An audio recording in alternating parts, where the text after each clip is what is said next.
Hey, good afternoon. It is Eric Arnold, and it is Friday, November 12th, and we're back in the sports barn here, bringing you I don't know what week it is, but college football picks for the weekend of November 13th, that's tomorrow. Well, last weekend was an abject disaster. I don't know.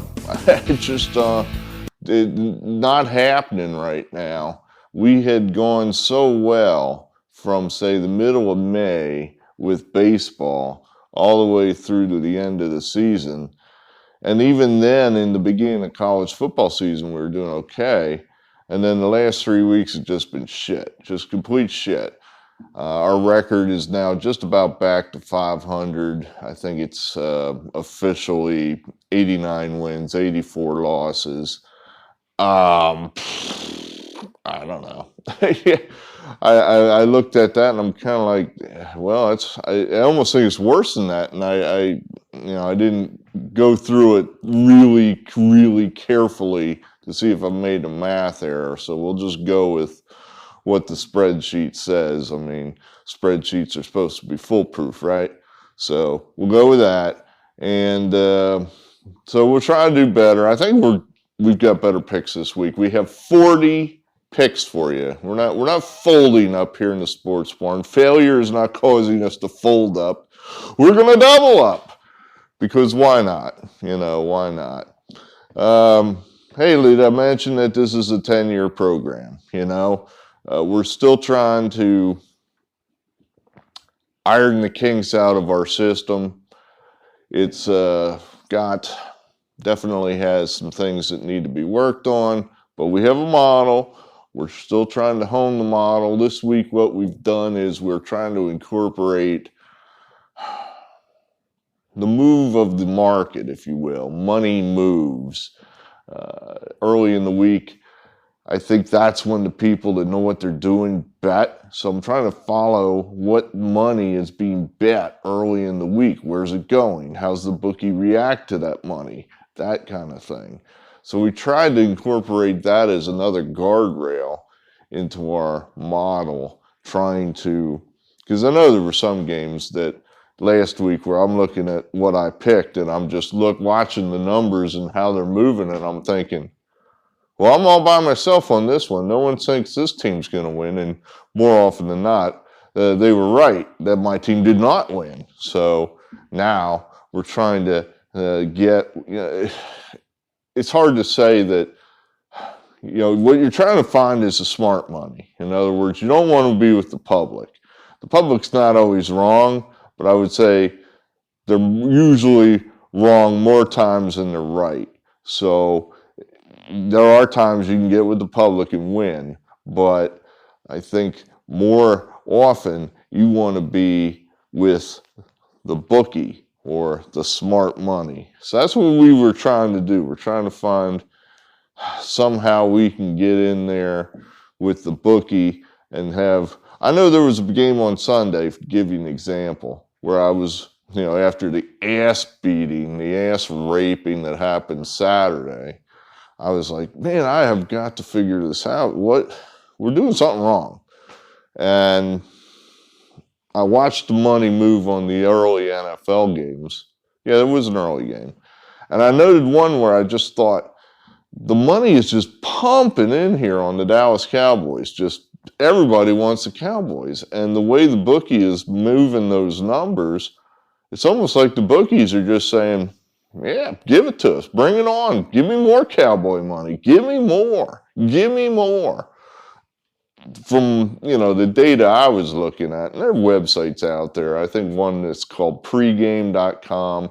That's one of the websites I was looking at that tries to, I don't know how they do it, and I don't think they divulge their secrets as exactly what those numbers mean. But they seem to have a number as far as this is how much money's on team A, this is how much money's on team B. And then they have a percentage, in case you're math challenged, which sometimes I am. So, a huge percentage of money's on the Cowboys. So to me, that means the bookies have a big interest in the other team winning, the Denver Broncos. So The bookies are betting on the Denver Broncos. And sure enough, Denver crushed Dallas. It's a misnomer that the bookies are always trying to hit 50-50 on the money. That's what a lot of bettors think, that, well, that's a bookie's job, is to try to move that number this way or that way. So he's always getting 50-50, and he's not going to get killed one way or the other. Not always. Sometimes the bookies take a position on a game where they like a team better than another team. So if the money's coming in on the team that they don't think is going to win, they don't have a problem taking that bet. It had that. I mean, I know that happens, and I'm not a bookmaker, but I know that bookies do that. And do it successfully. Now, if you're a bad bookie and you're taking positions on teams that aren't going to cover, yeah, you're going to get wiped out. But hey, that bookmaker, he's not just a calculus major. The guy knows sports too. So that's what we're trying to do. Trying to maybe get on the coattails of some of these bookies and smart money. All right, well, let's get to it. We got 40 picks, like I said, so we're going to have to rip through these here pretty quick, or this will be a 3-hour video, and I know Subscriber X doesn't have the patience for that. All right, here we go. All right, tonight we got South Florida, Cincinnati. Give us South Florida. This is one I'm looking at the smart money. I normally would take Cincinnati here, but I think by the line movement,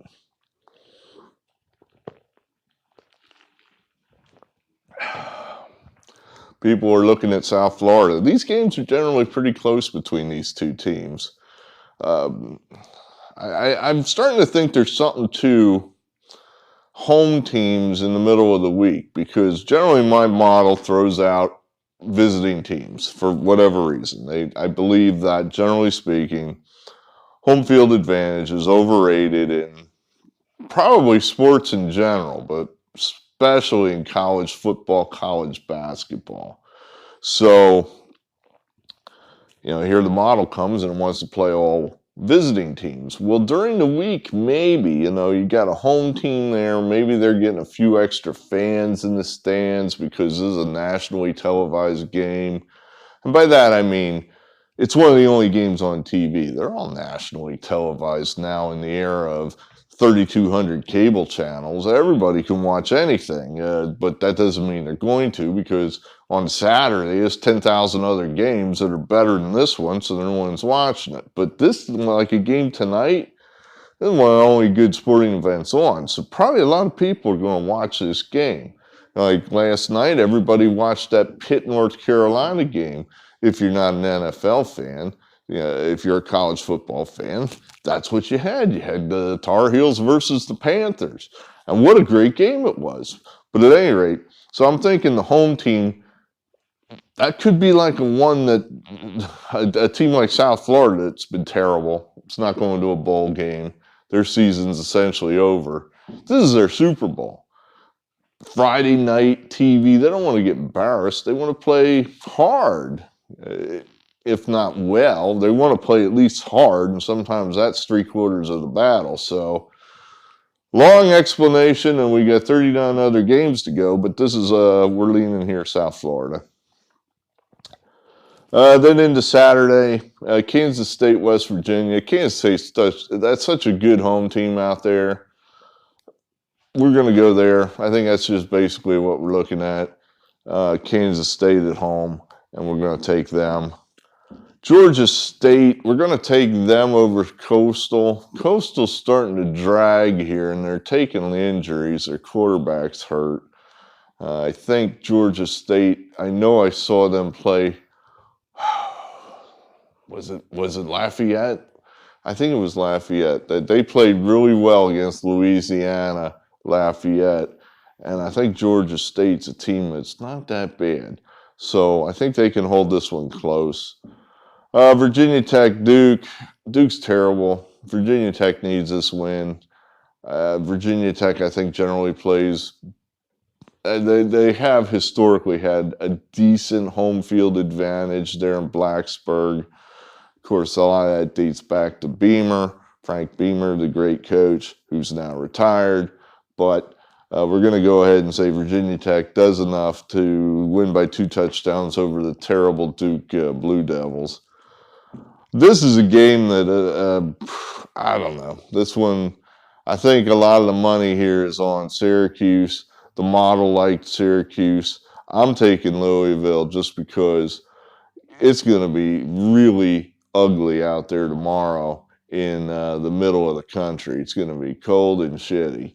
And I don't want a dome team when it's cold and shitty. I just don't. I don't care that they live in upstate New York and all these people that go to school there probably are used to the cold. They play indoors. They practice indoors, I think.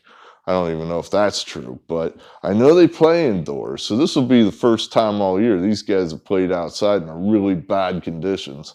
I'll take Louisville. Okay, here we go. Big game, huge game. Michigan, Penn State. We're going to take Michigan. I just thinking Michigan's better. Penn State has had some stuff that's just not going their way this year. It seems like lately Penn State's just finding ways to lose games. They should have won that game at Iowa. Even with a backup quarterback, they should have won that game, and they lost. And then they dumped to Ohio State, of course. Michigan, they should be undefeated, I guess. The Michigan people are the ones putting out. They were told by the Big Ten officials that they screwed up a major call during the Michigan State game. It would have given them an extra 7 points and probably would have won the game for them. And the Big Ten hasn't come out and refuted what Michigan's saying. So I guess that's true. Michigan should be undefeated. They know they need to keep winning. They have to have this game. I think Michigan's just better, and we're going to take Michigan. Indiana, Rutgers. I don't know why we're taking Indiana here. Indiana's been bad all year. I think this is just one of these where we're following the money. Yeah, I think the smart money is looking at Indiana. So that's what we're doing.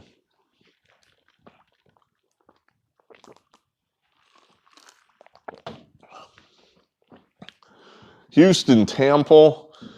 Well, these numbers are getting pretty big on Temple. They've been bad. I mean, I guess I just saw them play the game of the year when I saw them beat Memphis. And I was so impressed with that team, and I thought, this is not a bad team. But they've played like a bad team lately.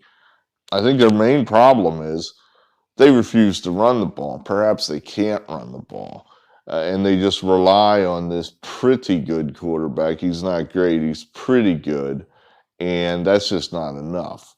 Their defense is not nearly up to Temple standards. That's another problem they have.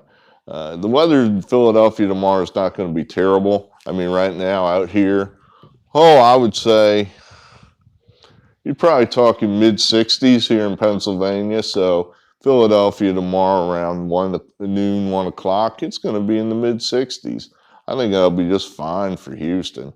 So I would expect Houston's going to score some points on them. We'll take Houston. Big game, huge game. Oklahoma at Baylor. My God. Oklahoma is right there in the playoff hunt. And I think they know they need to win, obviously.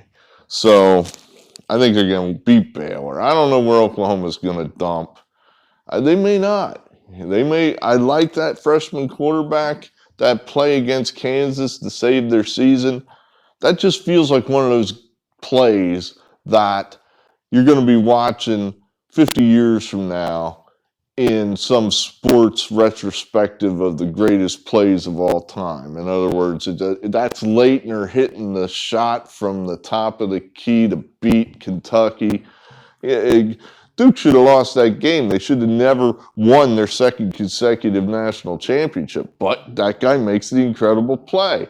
Maurice Claret stealing the ball from Sean Taylor in the championship game at the end of the 2002 season.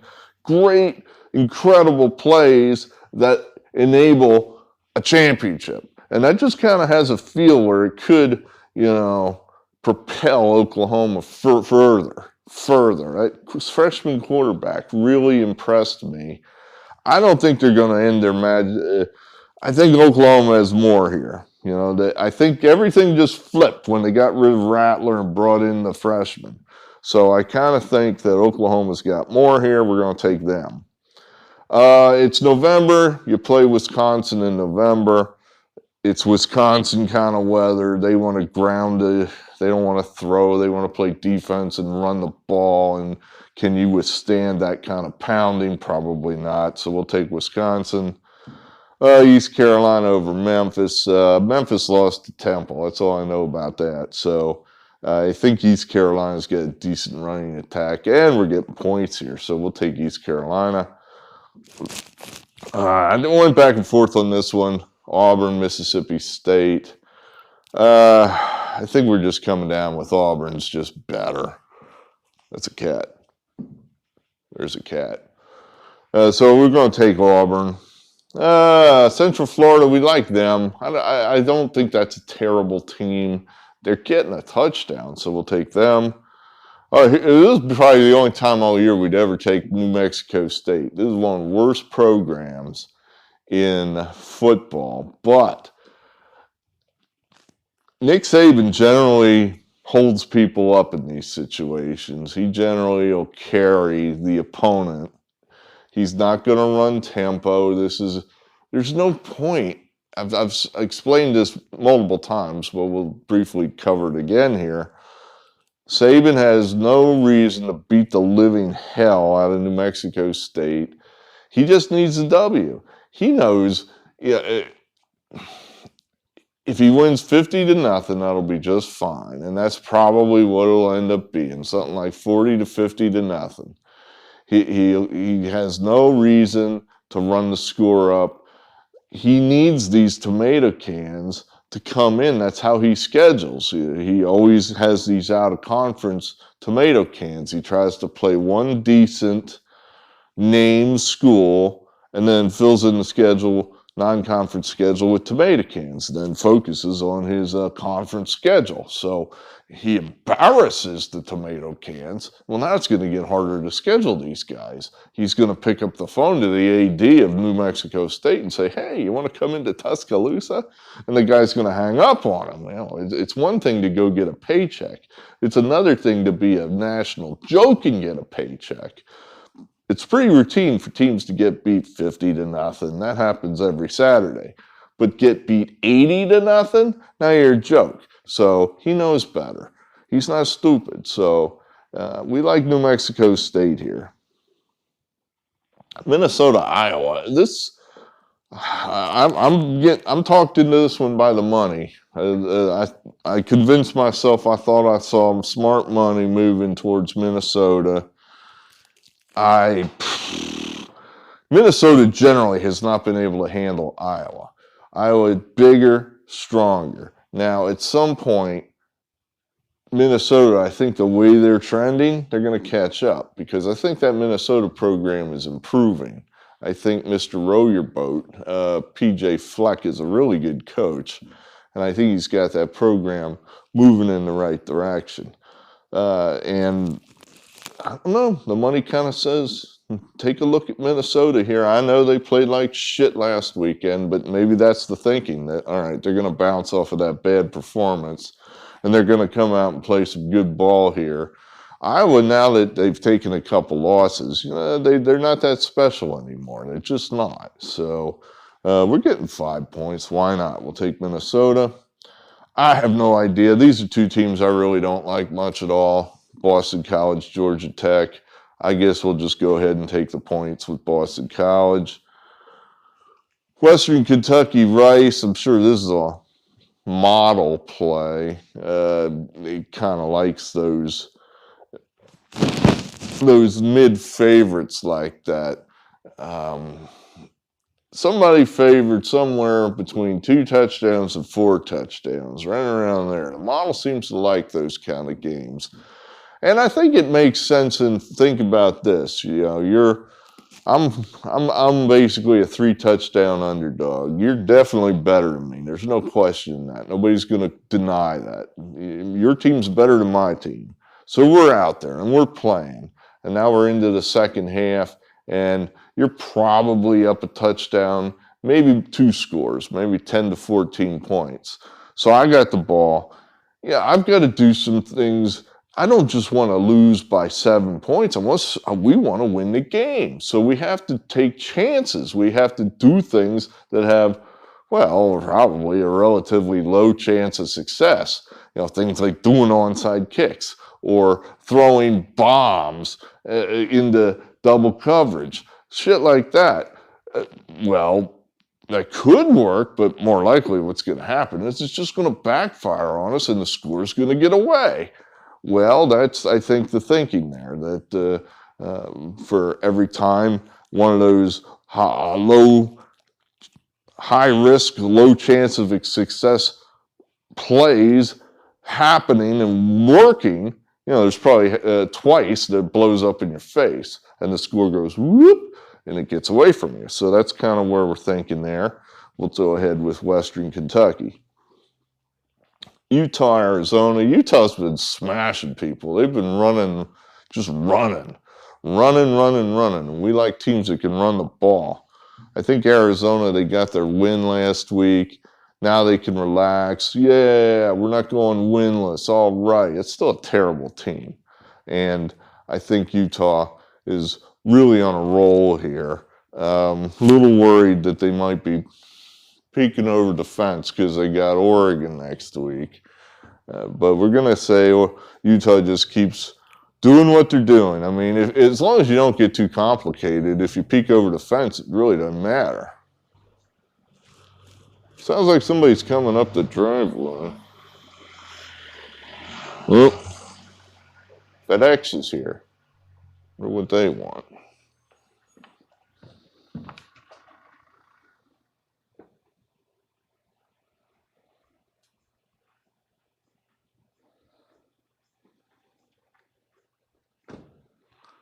Do you need a signature?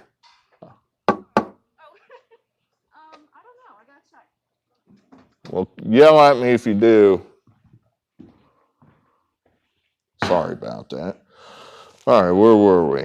Oh, we were taking Utah. Okay, what's next? Appalachian State. We're going to take them in the cold up in the mountains over the warm weather southern Alabama. I don't think she needs a signature. So that's good. Okay, moving on. Maryland, we definitely like them. Definitely like Maryland. We think Michigan State feels sad now. They are looking ahead to the big Penn State game, getting beat by Purdue.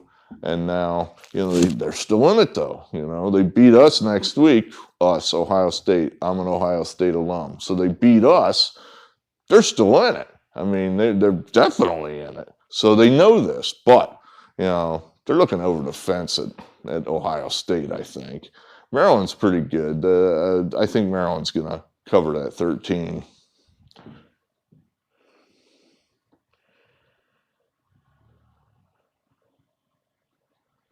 All right, we got Louisiana Tech. I have no idea why we're taking them.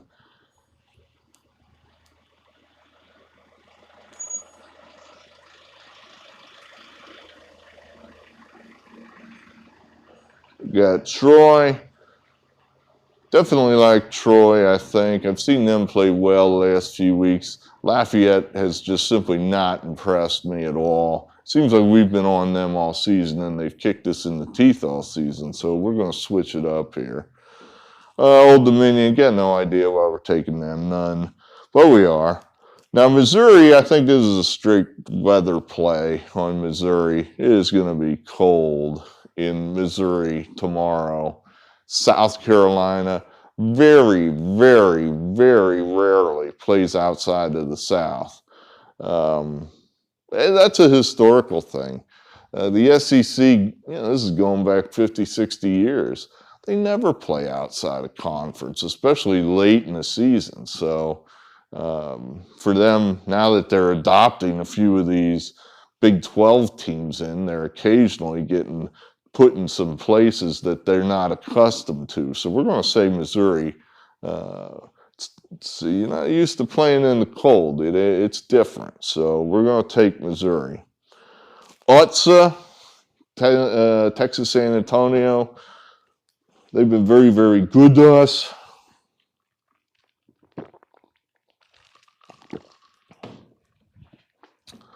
I think they have a decent chance of running the table, being undefeated, which will get them exactly nothing. It'll probably get them a bowl game against Appalachian State or something like that. But we think that why get off from here? You know, I think we've had success playing against Southern Mississippi and playing on San Antonio. So we'll take Ucla. Okay, huge game. Number 1, Georgia at Tennessee. Georgia's just been kicking the shit out of everybody, totally destroying everybody. Now they're going to come in to 105, 110,000 people. Is that what they put into that place down there at Knoxville? That's on my bucket list. I want to go there, definitely. At some point, I want to go down there to a game at Knoxville. But we're going to take Tennessee. We're going to say Tennessee does enough. It's going to be probably crummy and cold there. And we're going to say Tennessee does enough to keep the score down and maybe lose by 27-10, you know, something like that, where they're able to just keep Georgia from blowing the score out on the top end and maybe get a lucky short field turnover score to keep the thing tight. I think Tennessee has the talent to stay with Georgia. These numbers are starting to get a little ridiculous now, especially as we're moving into the colder weather, and maybe it's not so easy just to run up and down the field and score 50, 60 points a game. Now maybe we can hit some of these big underdogs. This is the thinking. Besides, I want to root for Tennessee tomorrow anyway. I think that'd be a great upset to see these people storm the field. And remember now, these are the guys that bring all kind of weird stuff in that throw at people, like mustard bottles, which of course has alcohol in it, and golf balls. Who brings golf balls in? What kind of security do they have at Knoxville? I mean, I'm talking 40 years ago at Ohio State. They would have caught that. Hey, buddy, you got golf balls in your pocket. They would have found that. You couldn't just bring golf balls in.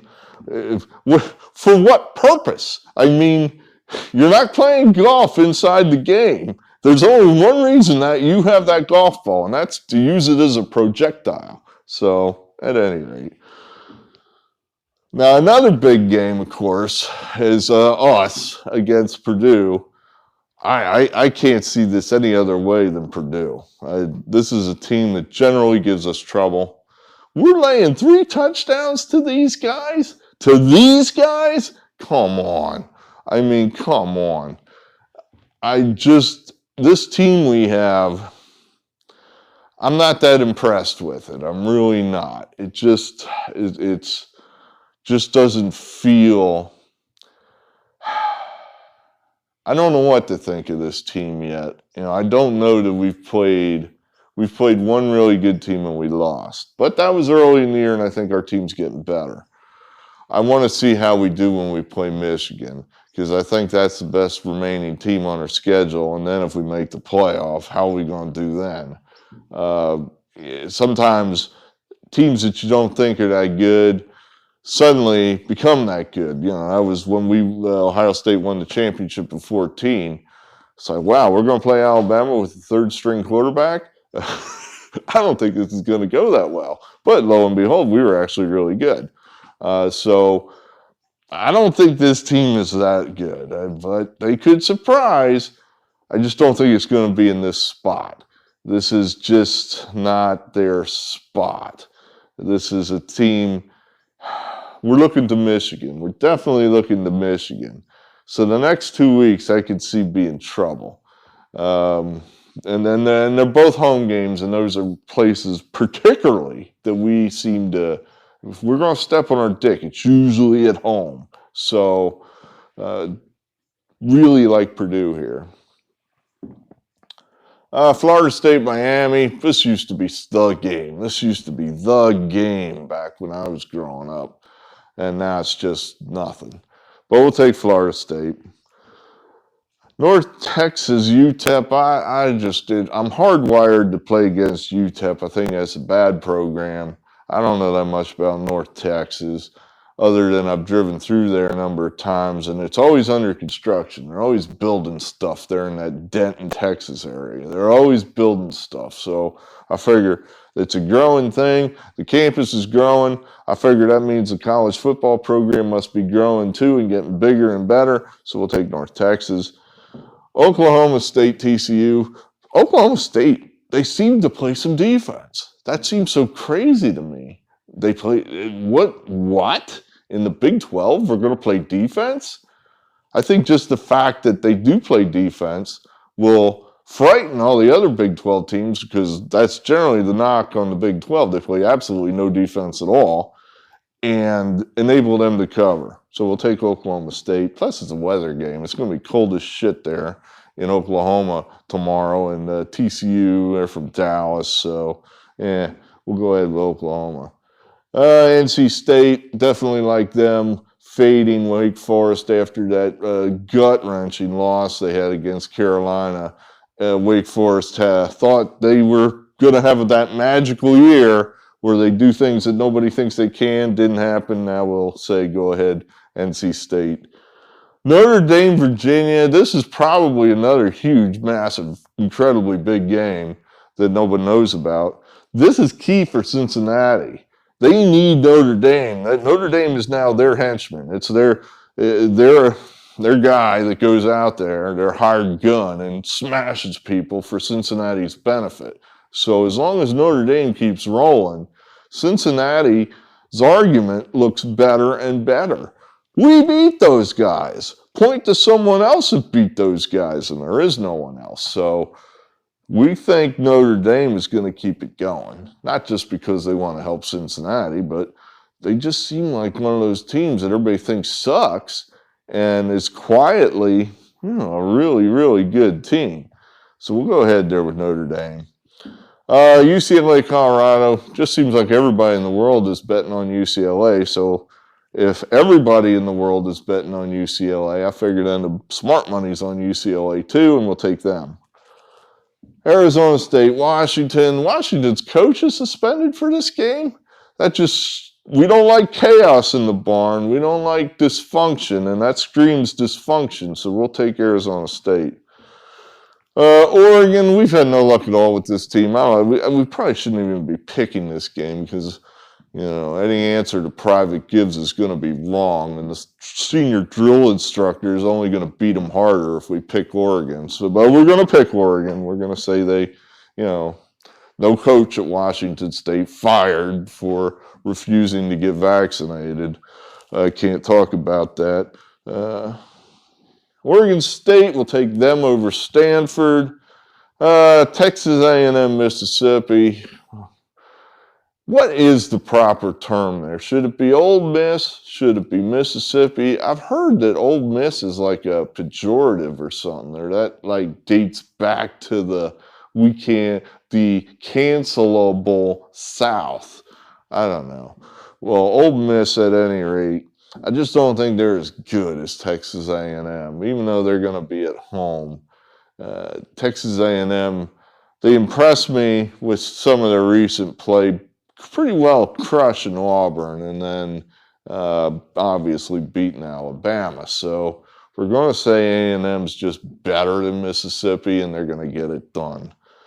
Arkansas, LSU. I think LSU threw their kitchen sink game last week against Alabama, and they played it close. They really did, and they were there. They had an opportunity to pull off an upset for the last decade or so. Couldn't quite get it done. I think they're down now, and at a certain point, you're going nowhere. You have a lame duck coach and lame duck coaching staff. This just feels like a game where, in other words, how many games can you win one for Ed? All right, we lost that one. Well, let's win one for Ed, and then we'll win the next one for Ed. And how often can you do that? So I think Arkansas is definitely the play here. Last two games, I have no idea. Utah State, probably it's just my observation of the money and how it's moving. We'll take them. And then San Diego State, Nevada. I have no idea on that one either. That's it. That's all we got. 40 picks. 40 picks. If your game's not in there somewhere, well, that's just bad luck, because that's pretty much most of the card. We feel okay. I feel okay about these games, honestly. I think we're looking at 23 wins. 23-17. I think that sounds like a pretty good final score for me. 23 wins, 17 losses. That would be a plus weekend. I think that sounds really good to me.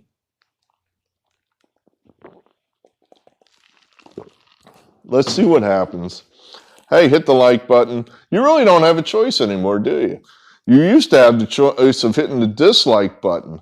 I don't know. I was told now that YouTube did away with the dislike buttons. Did you hear this? That they're getting rid of the dislike button because too many people are going to the Joe Biden administration videos and just pounding the dislike button because we all hate this motherfucker. That's what I was told now, that's YouTube's solution, is to just get rid of the dislike button so Joe Biden, no one can tell how unpopular he is. Let's go Brandon. Let's go Brandon. Let's go Big E. Screw Brandon. Let's go Big E. Let's go Big E. We need some wins. Good, great. Thanks. We'll talk to you next week.